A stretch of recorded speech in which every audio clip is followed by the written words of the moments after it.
cuales he querido estar con ustedes después de haberlos conocido la primera vez. Pero una de las razones es que el pastor Emanuel ocupó el lugar que me correspondía aquí en Chile. Ah, sí, sí. Que se vaya, que se vaya. Fíjense, el Señor me llevó para otro país y de otro país el Señor trajo a un misionero para ocupar el lugar de uno que se fue de aquí para allá. No eran planes míos viajar, el Señor va preparando de manera soberana, de manera absoluta, de manera sabia, va preparando los caminos de sus siervos. Amén. Y de esa manera el Señor me permitió viajar a los Estados Unidos, terminar mis estudios del seminario y después el Señor me llamó por su gracia a Nueva York. Bajo ningún punto de vista quise estar en Nueva York. No me gusta la ciudad de Nueva York. No me atrae. No me gustan las metrópolis. Es una ciudad demasiado grande, pero me siento bien allí porque estoy en el centro de la voluntad de mi Dios. De lo contrario, créeme que no estuviese allí. Les pido vuestras oraciones porque ya nuestra obra, lo que el Señor me permitió hacer en Nueva York, ya se acabó. Es decir, la oración mía era: Señor, concédenos el privilegio de fundar una iglesia en pleno Manhattan, en el Alto Manhattan, en la zona hispana, y luego de tener un grupo, Señor, concédeme el privilegio de tener discípulos que sean pastores. Y el Señor nos ha permitido por su gracia varios hombres de Dios. Amén.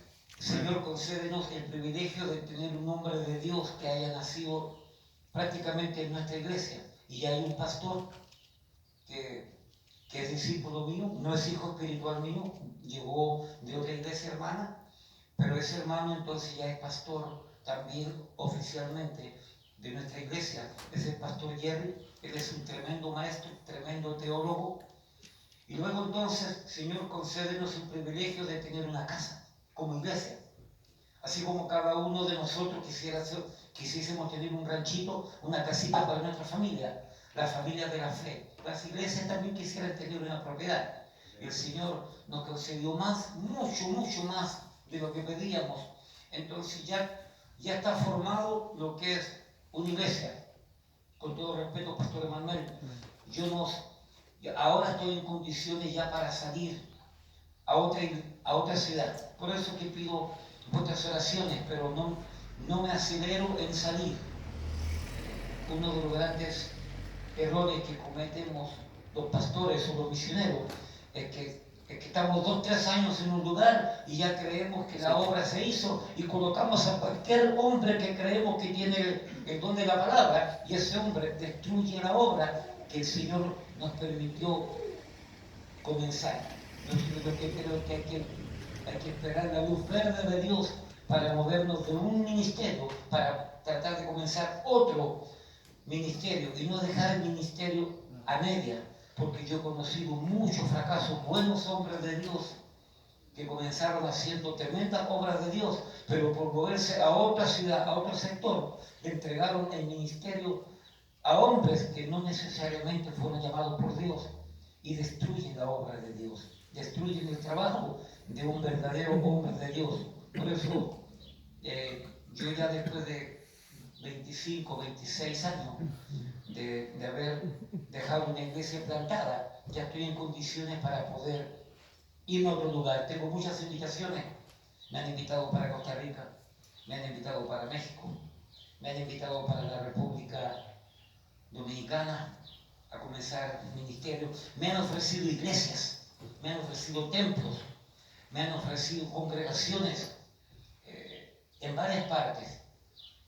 Aquí en Chile también yo podría venir para acá y comenzar ministerio con el apoyo de la iglesia que fundamos allá en Manhattan, allá en Nueva York. Pero no es donde el hombre quiere, es donde Dios quiere. Y donde Dios quiere, Dios va a bendecir. Entonces ruego sus oraciones por este siervo, por este hombre pecador, pero que que tratamos de servir al Señor en nuestra capacidad y en la gracia que Dios nos da. Amén. Bien, vamos a buscar en el Evangelio según Mateo, capítulo 24.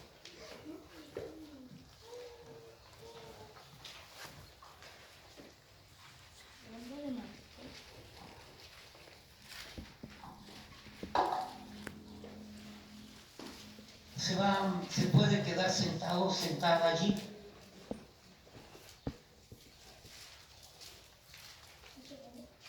Mateo capítulo 24.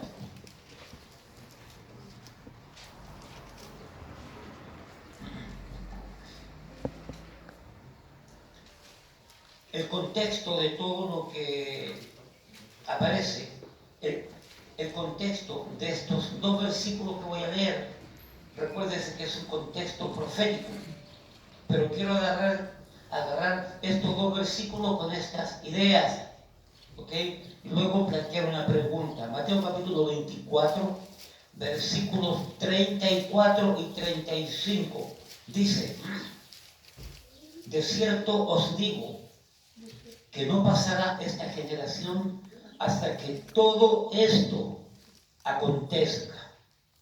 El Señor Jesucristo da la certeza, da la seguridad de que lo que Él viene diciendo, que lo que Él viene enseñando, da la certeza de que se va a cumplir como Él dice, nos guste o no nos guste, creamos o no creamos, aceptemos o no aceptemos, el Señor dice, esto se va a cumplir. Luego entonces, el versículo 35 dice, el cielo y la tierra pasarán, pero mis palabras, ¿qué dice? No pasarán. El cielo y la tierra y todo lo que existe va a pasar, va a perecer, va a desaparecer, pero mi palabra va a permanecer. Amén. Y se va a cumplir. Padre, en el nombre de Jesús, rogamos que su gracia nos acompañe. Rogamos que su gracia sea manifiesta. Rogamos que su gracia nos enseñe sabiduría.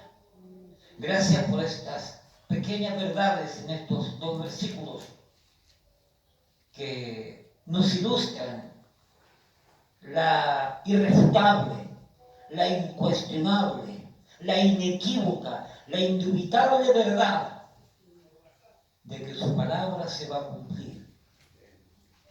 Gústele o no gústele a quien no le guste. Rogamos que su gracia se manifieste. Enséñenos en el nombre de Jesús. Amén, amén. Mis amados, permítanme decirle esto.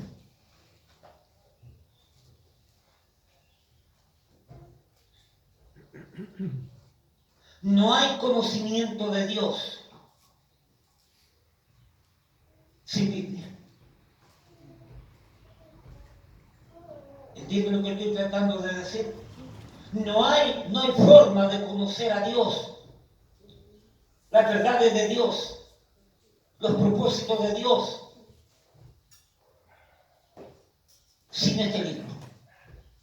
Esta es la revelación de Dios escrita al hombre, para que a través de este libro, usted y yo podamos entender y comprender las verdades maravillosas que Dios en su soberana voluntad era querido enseñarnos.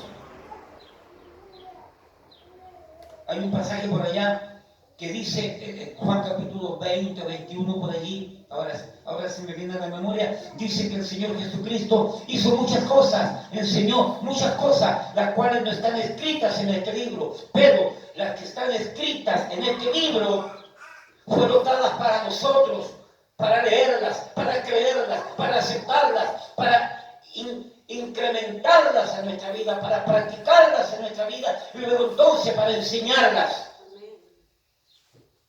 Por lo tanto, en la soberana voluntad de Dios, Dios nos dejó esta revelación, su palabra, la revelación escrita, para que entendamos, comprendamos el ayer de Dios, el hoy de Dios y el mañana de Dios. obviamente hablando, Él vive en un eterno presente, como alguien dijo por ahí. Hermano, no hay iglesia cristiana sin Biblia. No se parece que estoy hablando en otro idioma. No hay iglesia cristiana sin Biblia. Amén. Iglesia sin Biblia se convierte en un club social, en una secta. Y me refiero a Biblia únicamente, no libros extraños que acomodan al lado de la Biblia. Y hay algunas sectas que levantan sus libros sobre la Biblia. No hay otro libro como este. Hermano, no hay cristianismo sin Biblia. No lo hay. El cristianismo no se funda sobre la base de las emociones, sobre la base de las experiencias. El cristianismo no se funda sobre lo que alguien cree simplemente porque lo cree, o porque lo soñó, o porque según él se le apareció un ángel, o se le apareció el Señor. Anoche el Señor estuvo hablando conmigo. Yo tengo casi 40 años en la fe y todavía estoy esperando que el Señor se me aparezca. Pero algunos con tanta facilidad y con tanta libertad dicen, anoche el Señor me visitó. Oye, tú eres mejor tú eres la cuarta parte de la Trinidad, que se te apareció el Señor. No hay cristianismo sin Biblia. Hermano, no hay salvación sin Biblia. No significa que porque usted tiene una Biblia en su casa va a ser salvo. Estoy refiriéndome a que la Biblia nos dice quién salva, cómo salva, por qué salva, cuándo salva. Amados, ¿entiende usted cuán importante es la Biblia para el hombre? Por lo que acabo de decir. Por eso que traemos Biblia a la casa del Señor, porque yo quiero saber lo que el pastor o el misionero o el predicador está enseñando. Y más vale que lo que está enseñando aparezca en la Biblia. Este es el libro que Dios le dejó a su pueblo.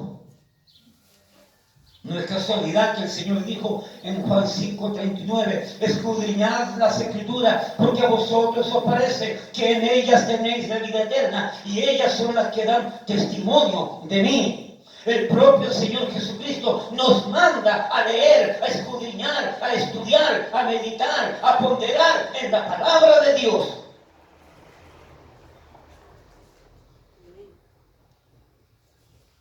¿Entienden lo que estamos tratando de decir? Pero la pregunta es, pastor, ¿pero por qué entonces tenemos que creer en este libro? Por lo que hemos dicho. Pastor, ¿qué razones tenemos para creer en este libro? Los musulmanes dicen que es el Corán. La iglesia adventista del séptimo día tienen sus libros aparte de la Biblia y ellos creen en esos libros. Los testigos contra Jehová tienen sus propios libros. La ciencia cristiana, que no es ni ciencia ni es cristiana, tiene su propio libro. Los mormones tienen aparte de la Biblia el libro mormón. Pastor, entonces, si cada grupo tiene su libro aparte de la Biblia y ellos creen en ello y lo creen, ¿por qué nosotros tenemos que creer en este libro? Porque aparte de lo que dije, que no hay conocimiento de Dios, que no hay vida cristiana, que no hay iglesia cristiana y que no hay salvación sin Biblia, aparte de esto, ¿por qué tenemos que creer en este libro? ¿Cuál es la razón? ¿Cuál es la base? Cuando a mí me pregunta la gente, ¿por qué tú crees en la Biblia? ¿Cuál es la respuesta que le damos? Bueno, yo creo en este libro porque es la revelación de Dios. ¿Y por qué? ¿Y por qué tú crees que es la revelación de Dios? Bueno, porque Dios la dio. ¿Y por qué tú crees que Dios la dio? Porque Dios nos ama. ¿Y por qué tú crees que Dios nos ama? Porque Él es bueno. ¿Y por qué tú crees que Él es bueno? Y ahí se acabaron nuestras respuestas. Y no hay argumento. Y se nos acaba. ¿Cuántos de aquí salen a testificar a la calle? ¿Cuántos de aquí salen a testificar puerta a puerta? Usted debe estar preparado y preparada cuando le hagan preguntas. Obviamente hablando, la palabra de Dios dice que el hombre natural no entiende, no comprende las cosas de Dios. El hombre natural no entiende. Y yo cuando salgo a testificar, y cuando salimos a tocar puertas allá en la ciudad de Nueva York, y allá nos salen árabes, nos salen hindúes, nos salen hispanos con diferentes creencias, debemos estar de alguna manera preparados. Obviamente hablando, yo no respondo todas las preguntas, porque yo sé que el hombre natural no va a aceptar la respuesta que yo le dé, porque para él son locuras. Y yo le digo a la gente, permítame terminar el mensaje que el Señor quiso darme para traerle hoy a usted, y después que termine yo, le contesto todas las preguntas.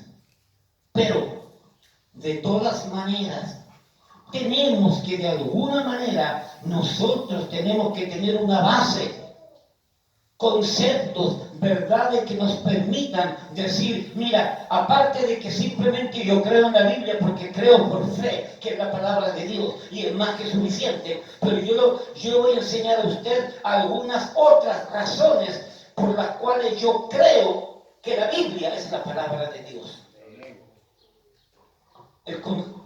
La pregunta es esto: si la Biblia se cumple en esto, ¿por qué no se ha de cumplir espiritualmente?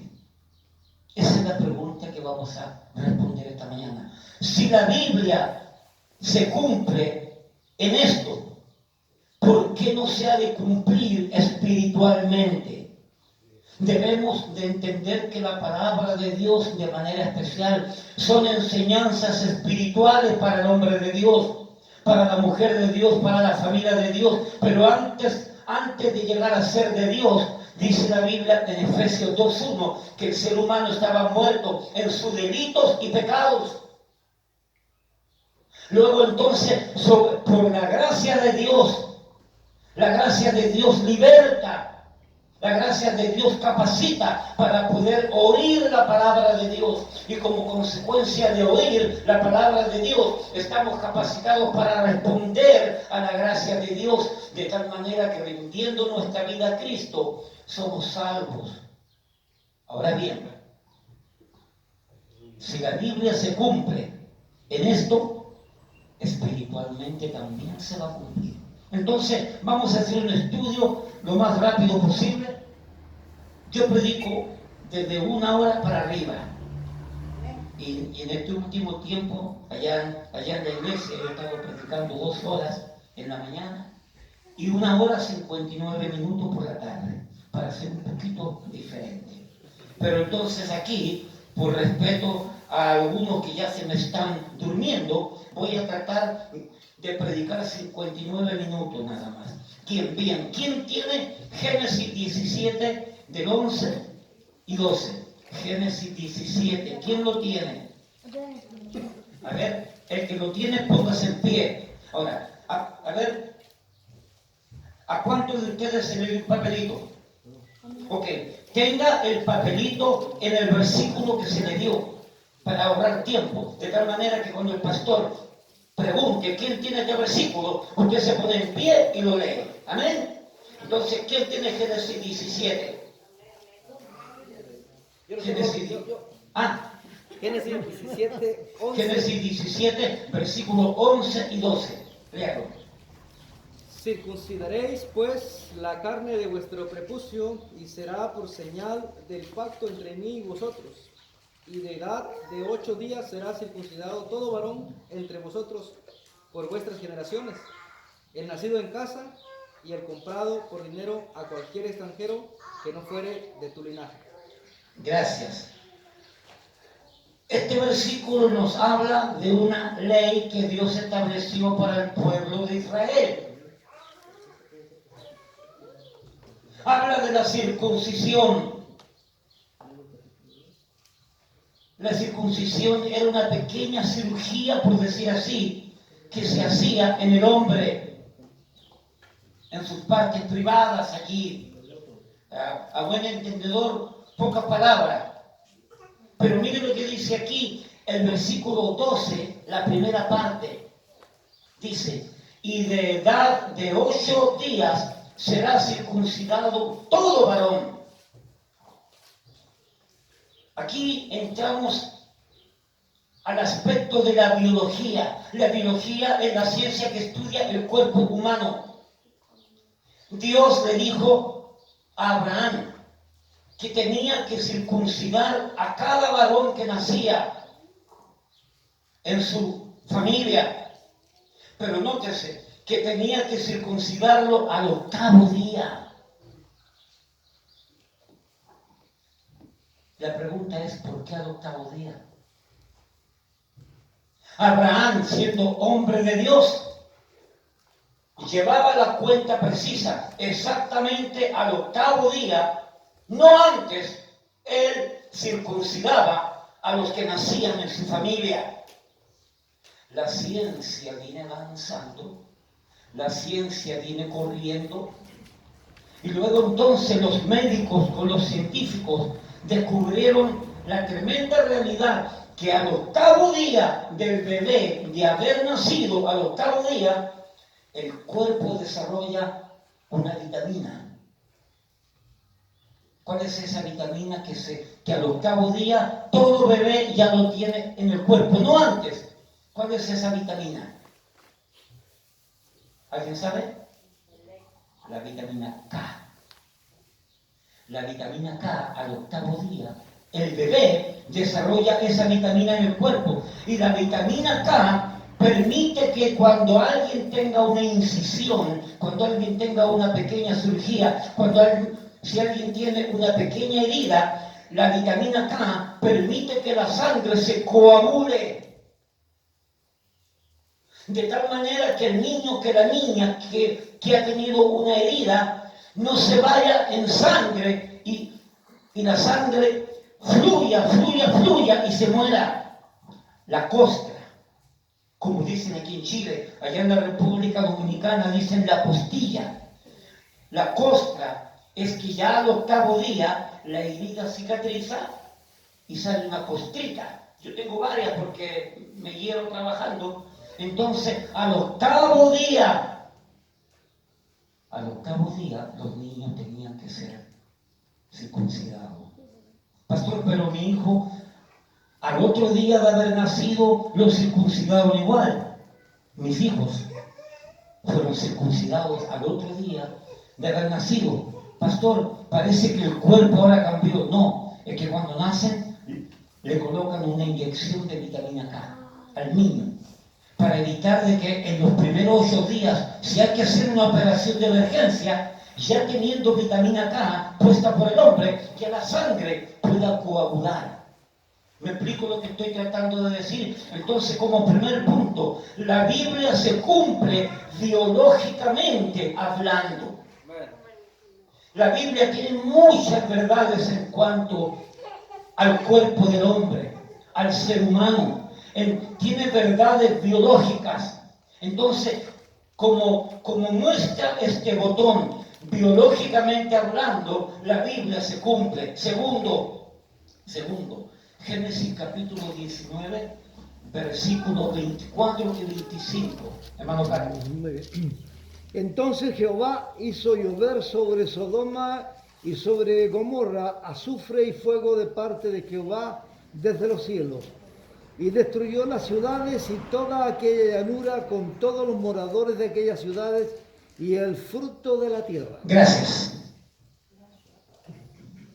Aquí tenemos la famosa historia cuando Dios hizo descender del cielo fuego y azufre. Y según la Biblia, ciudades, Sodoma, Gomorra y sus alrededores fueron quemados y fueron destruidos literalmente. Los que atacan la palabra de Dios y dicen que la palabra de Dios es mentira, dicen que nunca Dicen, nunca hemos encontrado las ciudades de Sodoma y de Gomorra. Por lo tanto, la Biblia no se cumple. La Biblia es inexacta. Permítame decirle, graso error. Años atrás, en el Mar Muerto, allá en Egipto, en esa zona para allá, hay un mar que se llama Mar Muerto. Está lleno de sal, ahí no hay vida. Entraron en una especie como de pequeño submarino, Pastor Emanuel, no sé si usted sabe esto, y descubrieron unas ciudades enterradas, sumergidas en el Mar Muerto, y esas ciudades tenían la característica que las paredes estaban pulverizadas, como que hubieran sufrido un tremendo ataque nuclear, porque todas esas paredes estaban prácticamente quemadas. Los que critican la Biblia y dicen que es mentira, dicen, no creemos en la Biblia porque nunca se ha encontrado vestigio, señal, arqueológicamente hablando, de que estas ciudades existieron. Pero encontraron vestigios. Resulta ser que en la zona, en aquel tiempo cuando vivía Abraham, esa zona donde estaba Sodoma y Gomorra, no estaba el Mar Muerto, pero el Mar Muerto fue corriéndose hasta que inundó esa zona y las ciudades quedaron sumergidas en el Mar Muerto. ¿Cuántos han escuchado la historia del arca de Noé? Génesis 8:4 dice que el arca de Noé reposó en los montes Ararat. En los montes de Ararat, hoy en día son esos montes que están entre Turquía y Rusia. Y hay hombres que han descubierto los pedazos de madera del arca. Óigame, la Biblia, con esto que acabo de decirle, la Biblia arqueológicamente se cumple. Primero, biológicamente se cumple. Segundo, arqueológicamente se cumple. ¿Quién tiene segunda de Crónicas 6:5? Desde el día que saqué a mi pueblo de la tierra de Egipto, ninguna ciudad he elegido de todas las tribus de Israel para edificar casa donde estuviese mi nombre, ni he escogido varón que fuese príncipe sobre mi pueblo de Israel. La última frase de segunda de Crónicas 6:5 dice, mi pueblo Israel. Mire para acá. ¿Cuál es el pueblo que está mencionado a través de todo el Antiguo Testamento y también en el Nuevo Testamento? ¿Cuál es el pueblo mencionado? El pueblo de Israel. ¿Sí? ¿Está bien? ¿Sí o sí? El pueblo de Israel.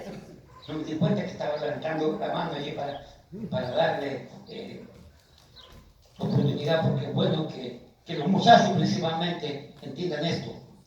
Hermano, entre el Antiguo Testamento y el Nuevo Testamento, el pueblo que se menciona es Israel. Yo pregunto ahora, ¿existe el pueblo de Israel hoy en día?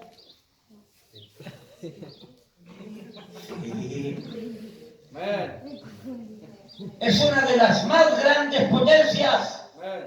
El pueblo de Israel no es más grande que el estado de New Jersey, allá en Estados Unidos. Son creo que son solamente 4 millones de habitantes que viven ahí, pero el pueblo de Israel está esparcido por toda la tierra. Y hoy día el pueblo de Israel existe. Permítame decir esto, hay grandes universidades, no sé si en el mundo, pero yo sé que en Estados Unidos, que usan la palabra de Dios como un libro de historia. Los historiadores, los que estudian la historia del hombre, el pasado del hombre, declaran, sostienen, establecen que este libro es muy puntual y es muy verídico y es muy exacto de acuerdo a la historia. Por lo tanto, si el Antiguo Testamento nos habla de un pueblo llamado Israel y el Nuevo Testamento sigue hablando de un pueblo de Israel, y hoy por hoy el pueblo de Israel es una realidad, existe. Por lo lo tanto, históricamente hablando, la Biblia también se cumple.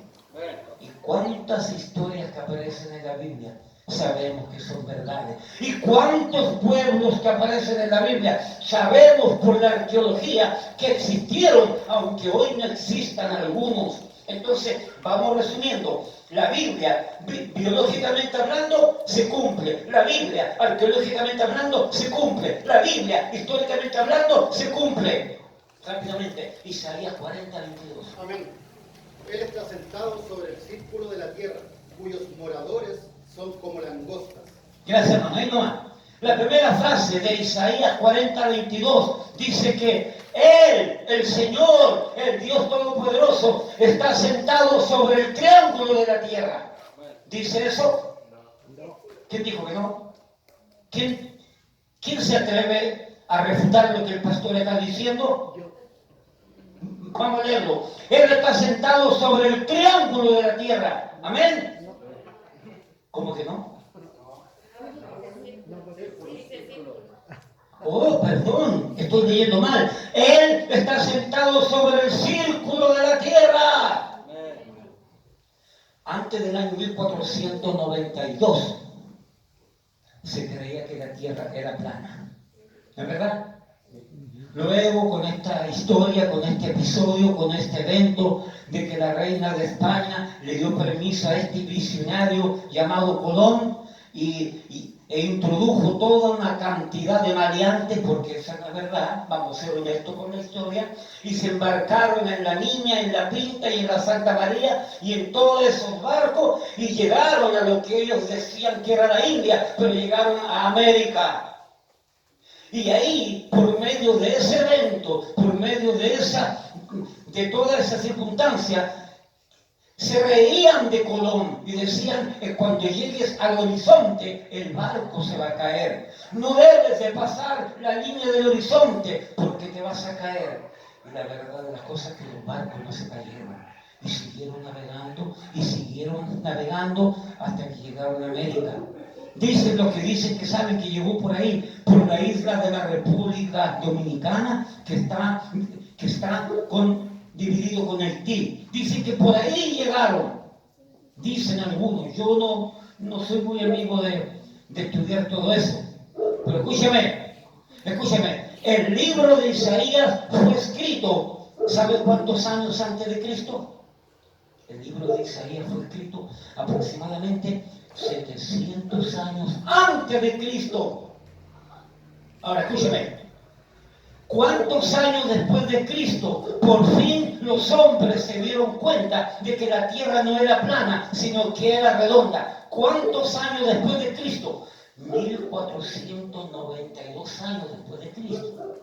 Ahora, si usted suma 1492 más 700, tenemos más de 2000 años. Hermano, el ser humano en su intelecto, en su supuesta capacidad, en su supuesta cierto orgullo de que se cree que sabe mucho, se demoró más de 2000 años en entender que la tierra no era plana, sino que era redonda. Pero el profeta Isaías, en el nombre del Señor, 700 años antes de Cristo, el profeta Isaías declaraba que la tierra era redonda. ¿Por qué? Porque dice, porque Él está sentado sobre el círculo de la tierra. ¿Alguien dice amén?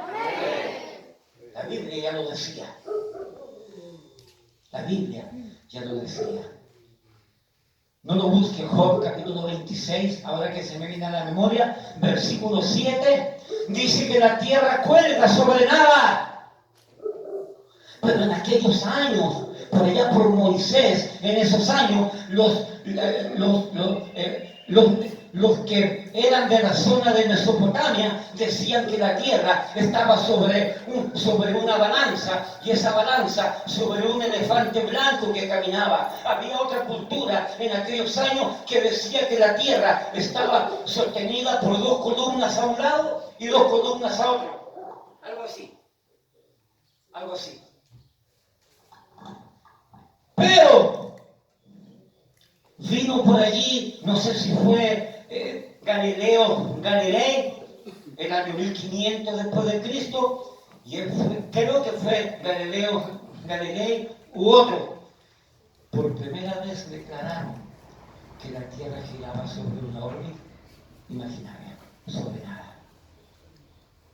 Pero el libro más antiguo de la Biblia, Job capítulo 26, ya declaraba que la tierra estaba sobre nada. Los hombres ya habían hecho todo tipo de teoría, todo tipo de argumentación de que la Biblia estaba sobre pilares, sobre columnas, sobre elefantes, cuando la Biblia dice que la tierra cuelga sobre nada. Entonces, astronómicamente hablando, la astronomía es la ciencia que estudia los fenómenos de las estrellas, de los planetas y todo eso. Entonces, la Biblia, astronómicamente hablando, también se cumple. Vamos resumiendo. Biológicamente hablando se cumple, arqueológicamente hablando se cumple, históricamente hablando se cumple, astronómicamente hablando se cumple. ¿Quién tiene Jonás capítulo 1? Jonás capítulo 1. Por favor, joven, puesto en pie y con voz de trueno, le invito a que nos ayude a leer. Capítulo 1. Capítulo 1, versículo 27. No está.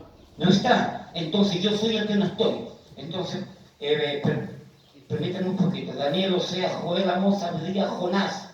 Daniel, Oseas, Joel, Amós, Abdías, Jonás. Aquí tenemos. Entonces puede que yo esté equivocado. Amós, Abdías, Jonás. Jonás capítulo 1, versículo 17. Pero Jehová tenía preparado un gran pez que tragase a Jonás, y estuvo Jonás en el vientre del pez 3 días y 3 noches. Gracias, puedo tomar asiento, gracias. Los que atacan la Biblia y dicen que no se cumple, y dicen que es mentira, y que está lleno de fábulas, y que está lleno de mitos, y que está lleno de cuentos, para engañar a los bobos, para engañar a los tontos, dicen que no existe un animal en el mar capaz de tragarse un hombre. Y ellos dicen, no hay ballena que se trague un hombre. Permítame hacer una pregunta. El pasaje, Jonás 1:17, ¿dice ballena o no dice ballena? Primero, no dice ballena. ¿Qué es lo que dice ahí? Dios tenía preparado, ¿qué cosa? Un gran pez. Segundo, para que usted entienda, en el original hebreo, gran pez significa literalmente un monstruo marino. Por lo tanto, Dios se había preparado un monstruo marino para que tragase a Jonás. Y luego, al tercer día, lo vomitase en la playa para que Jonás pudiese obedecer a Dios. Los zoólogos, la zoología es la ciencia que estudia los animales, dicen que no existe un animal capaz de tragarse un ser humano. Permítame decirle esto. Años atrás, 1910, 1920, no me recuerdo si fue, creo que fue, porque tengo dos historias que se me mezclan, porque todo esto, el bosquejo original de este tema que compartí hace muchos años, lo tengo en algún lugar allá en la ciudad de Nueva York. Pero recuerdo bien una de las historias que creo, si no me equivoco, fue en el sur de Chile y la Argentina. Dice que agarraron un gran pez, más grande que una ballena. Lo agarraron, barcos que andaban pescando por allá, y lo llevaron a tierra. Cuando llegaron a tierra, abrieron ese animal grande. Pastor, ¿sabe lo que descubrieron en ese animal? Descubrieron que adentro había un pulpo que pesaba 800 kilos. No estaba digerido, estaba muerto, pero pesaba 800 kilos. Un pulpo. ¿Cuánto es lo que más puede llegar a pesar un hombre? Ya yo estoy confundido porque allá se usa libra y no me recuerdo en kilos cuánto pesa uno. Carlos, ¿cuánto pesas tú? ¿300 kilos? 320. 320, gracias. Pregunto, si descubrieron